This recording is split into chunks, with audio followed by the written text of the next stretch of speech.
अनादर स्मृतनुपस्थानानि। यहाँ पर जो विसर्ग है, विसर्ग की जगह सा भी उच्चारण किया जा सकता है।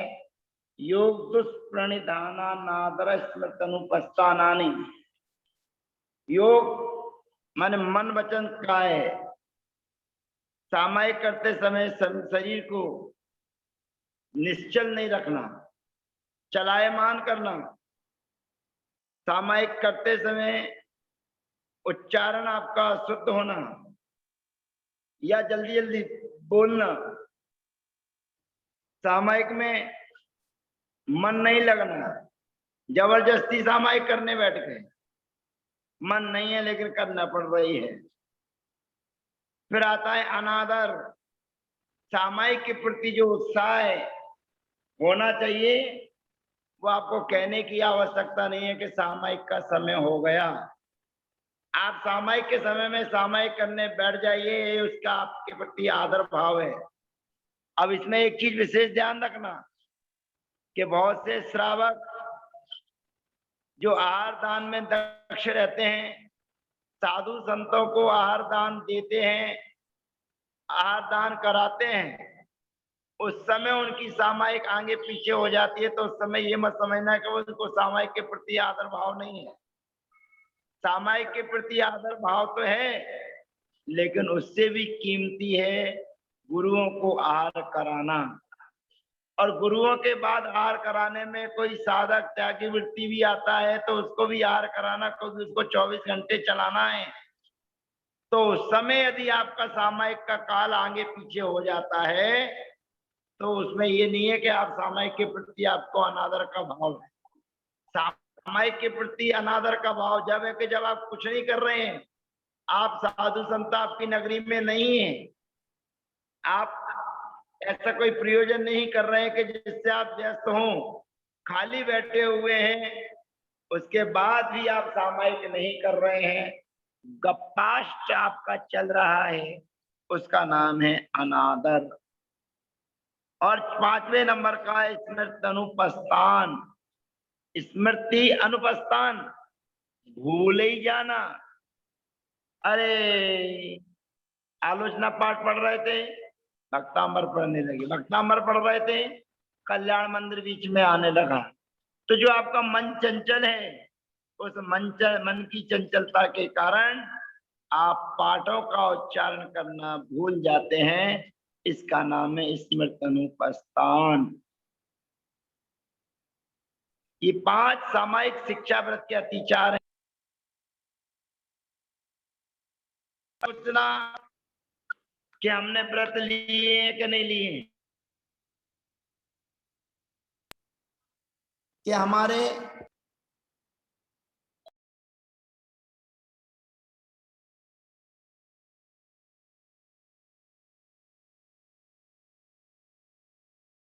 जी आवाज दे भैया।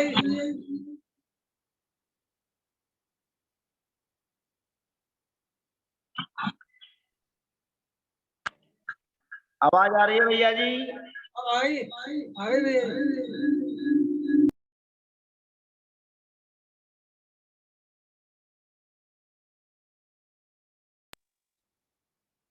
बंद हो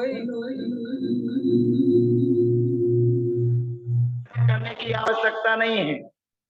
आप इन 12 व्रतों का अभ्यास रूप अवश्य रखें और रखते हुए आप अपने मन में चिंतन मन करें कि मेरा सामायिक शिक्षा व्रत है, मुझे सामायिक करनी है। तो मन वचन काय को स्थिर रखना है। सामायिक के समय आपको आदर का भाव होना चाहिए और सामायिक करते समय जो भी आप पाठ पढ़ रहे हैं उनका स्मरण पक्का आपका बना रहना चाहिए। अब उसके बाद में आता है प्रोष धूपवास शिक्षा व्रत।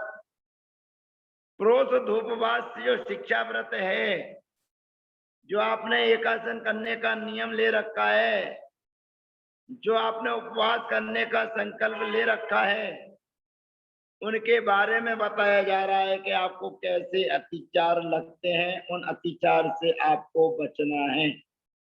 अप्रत्यवेक्षिता प्रमार्जितो सर्गादान संसर्गोपक्रमणा नादर स्मृतनुपस्थानानि अप्रत्यवेक्षिता प्रमार्जितोत्सर्गादान संसर्गोपक्रमणा नादर स्मृतनुपस्थानानि।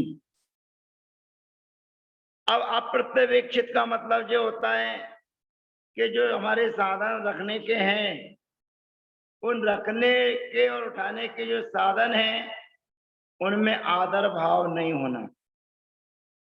बिना देखी और बिना सोधी हुई जमीन में आप मल मूत्र का विसर्जन कर रहे हैं।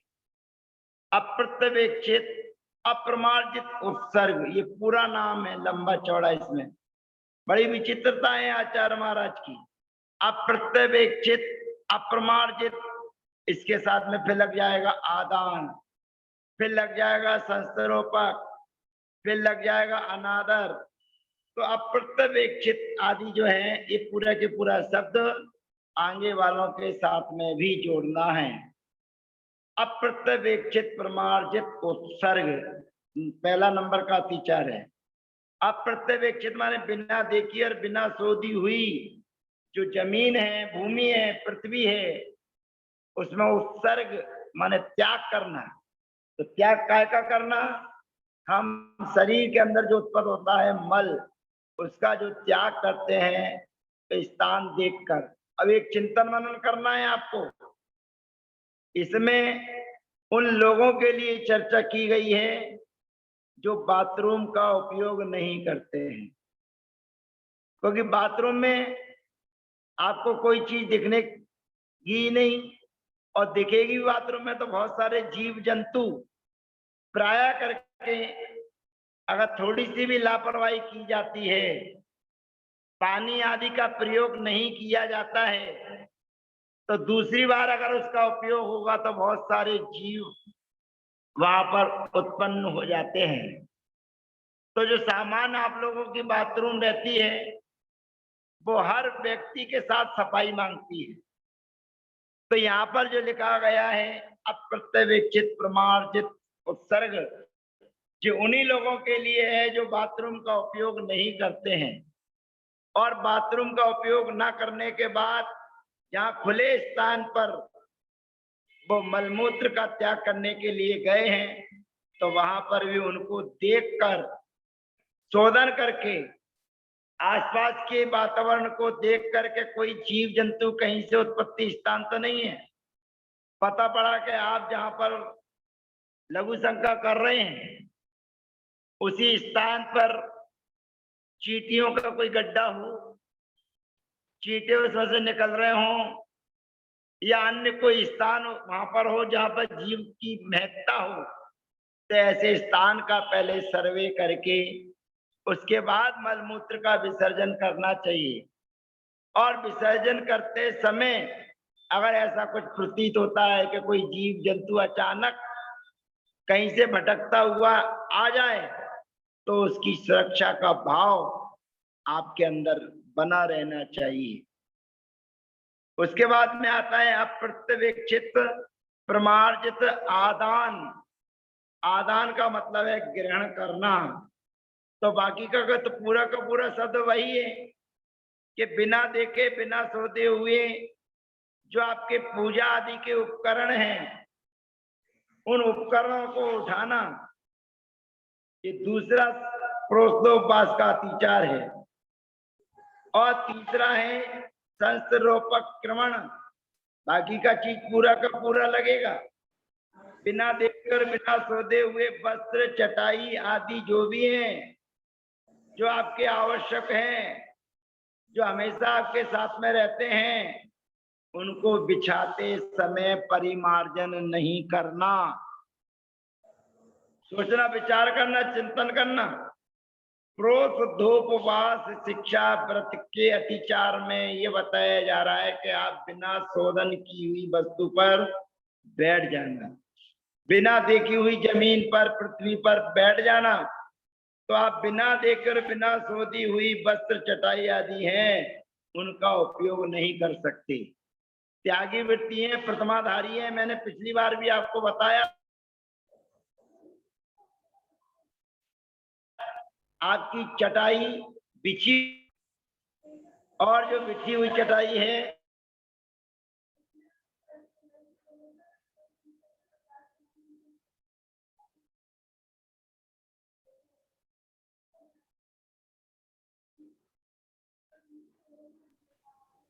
आवाज तो हेलो। आई भैया जी।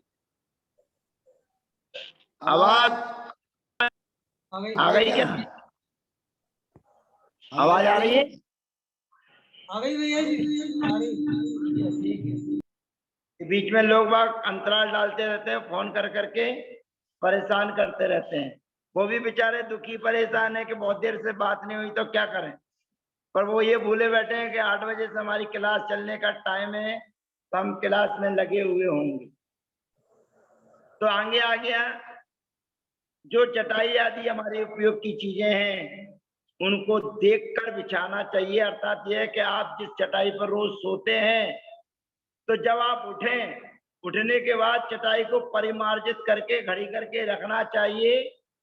और जब आप रात्रि में विश्राम करने के लिए सोएं, तो चटाई को पहले खोलकर परिमार्जित करके सोना लेटना चाहिए। ये नहीं कि एक बार चटाई बिछी है पाटे पर तो बिछी बिछी है और उसके बाद ऊपर का परिमार्जन कर लिया, ऊपर हिला लिया कपड़ा और अपने सो गए, पर चटाई के नीचे तो आपने कुछ किए ही नहीं है। आप सोच रहे हैं कि भाई हमने चटाई के ऊपर परिमार्जन कर दिया, परिमार्जन करके बैठ गए, तो नीचे चटाई के नीचे कोई होगा, उसका परिमार्जन कौन करेगा? और कभी कभी ऐसा होता है कि झिंगुर मिंगुर जो बड़े बड़े रहते हैं, दिखने वाले बादर जीव रहते हैं, सूक्ष्म की बात नहीं हो रही है, सूक्ष्म जीव तो हमको दिखते ही नहीं है, ऐसे भी जीव कभी चटाई के अंदर घुस जाते हैं, जो समर्पित हो जाते हैं, उनका अर्घ छूट जाता है। तो हमें चटाई जो बिछी हुई है उसको परिमार्जित कर लेना चाहिए, ऊपर नीचे दोनों जगह से। अब उसके बाद में आता है अनादर। ध्यान रखना, चीज एक ही है। अभी सामायिक में भी नाम आया था अनादर, इसमें भी नाम दे दिया अनादर। अब एक ही अनादर का मतलब यही है कि फिर वो अर्थ तो बदलेगा नहीं, अर्थ तो वही रहेगा, लेकिन जो नाम है, जिस नाम के अंतर्गत अतिचार लग रहा है, उसकी ही चर्चा चलेगी। अब आपने उपवास कर लिया है, आपने एक आसन कर रहे हैं, तो स्वाभाविक है कि आपको भूख लगेगी। अब जब भूख आपको लगेगी, प्यास आपको लगेगी, तो जो प्यास और भूख लगी है उस समय आपके परिणाम आकुलित व्याकुलित होने लगते हैं। जो परिणाम आकुलित और व्याकुलित होने लगते हैं, बस उसी का नाम है अनादर।